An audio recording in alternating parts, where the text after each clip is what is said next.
Hello everyone, সকলে কেমন আছো? আশা করি সবাই ভালো আছো। তো আজ আমি তোমাদের মাঝে নিয়ে এসেছি চিংড়ি মাছ ভুনা। তো চলো, আমি কড়াইতে তেল দিয়ে নিলাম পরিমাণ মতো। এবার তেলে পেঁয়াজ মরিচগুলো দিয়ে ভালোভাবে নেড়ে চেড়ে নেব।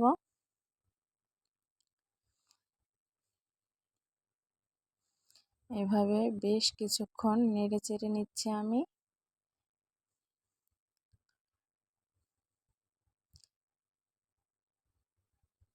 এভাবে নাড়াচাড়া হয়ে তারপর যখন পেঁয়াজগুলো একটু হালকা গাঢ় হয়ে আসবে,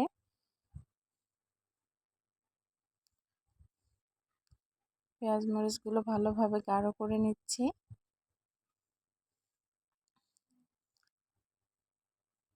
তো আমার পেঁয়াজ মরিচগুলো প্রায় ভাজা হয়ে এসেছে। এবার আমি একটু পানি দিয়ে দিব যাতে মশলাগুলো পুড়ে না যায়, সেজন্য আগে পানি দিয়ে নিলাম।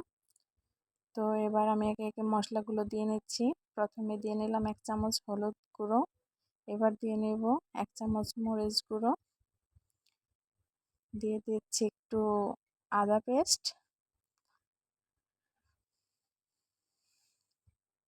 এবার দিয়ে দেব একটু লবণ, পরিমাণ মতো লবণ দিয়ে দিচ্ছি। এভাবে বেশ কিছুক্ষণ নেড়ে চেড়ে মশলাগুলো ভালোভাবে কষিয়ে নিতে হবে।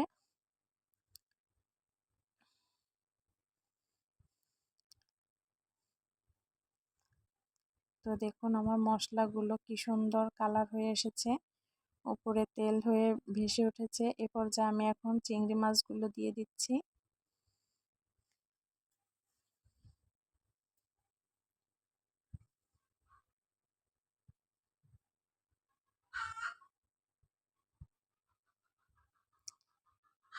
চিংড়ি মাছগুলো দিয়ে দিলাম। এখন এভাবে চিংড়ি মাছগুলো নেড়ে চেড়ে নিতে হবে, ভালোভাবে চিংড়ি মাছগুলো কষাতে হবে।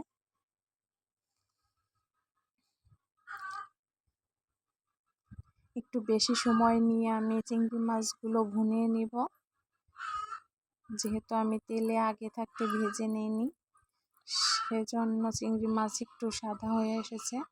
তো সেই জন্য আমি আর একটু বেশি করে চিংড়ি মাছগুলো কষিয়ে নিচ্ছি, বেশ কিছুক্ষণ কষিয়ে নেব।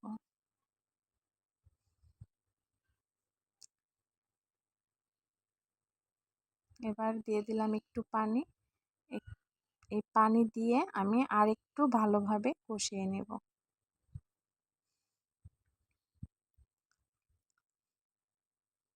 যাতে চিংড়ি মাছগুলোর ভিতরে মশলাগুলো ভালোভাবে ঢোকে। তো যে কোনো ভুনা তরকারি মনে করেন একটু ভালো করে কষিয়ে নিলে সেটা টেস্টি একটু অন্যরকম হয়, বেশি ভালো লাগে। তো এভাবে বেশ কিছুক্ষণ কষিয়ে নিচ্ছি আমি।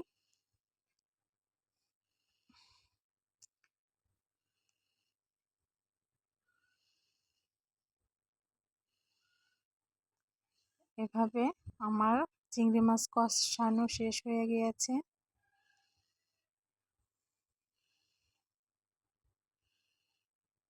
এখন আমি একটু পানি দিয়ে নিব, অল্প পানি দিয়েছি, যেহেতু আমি বেশ কিছুক্ষণ সময় ধরে কষিয়েছি, সেজন্য এখন আমি বেশি সুরা দিব না। তো এভাবে রেখে আমি চিংড়ি মাছটা একটু মাখা মাখা করে ভুনিয়ে নেব।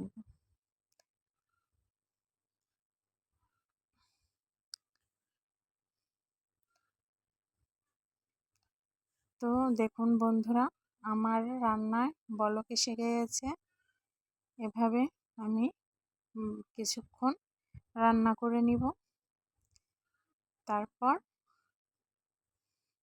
দেখুন আমার রান্না প্রায় শেষ। এবার আমার রান্না শেষ হয়ে গেছে, এখন আমি বাটিতে বেড়ে নিচ্ছি। তো বন্ধুরা দেখুন আমার চিংড়ি ভুনা কত সুন্দর হয়েছে, লোভনীয় হয়েছে, ঝাল ঝাল, খুবই স্পেশাল লাগছে। তো অনেক মজা লাগলো। আল্লাহ হাফেজ বন্ধুরা, সবাই ভালো থাকবেন।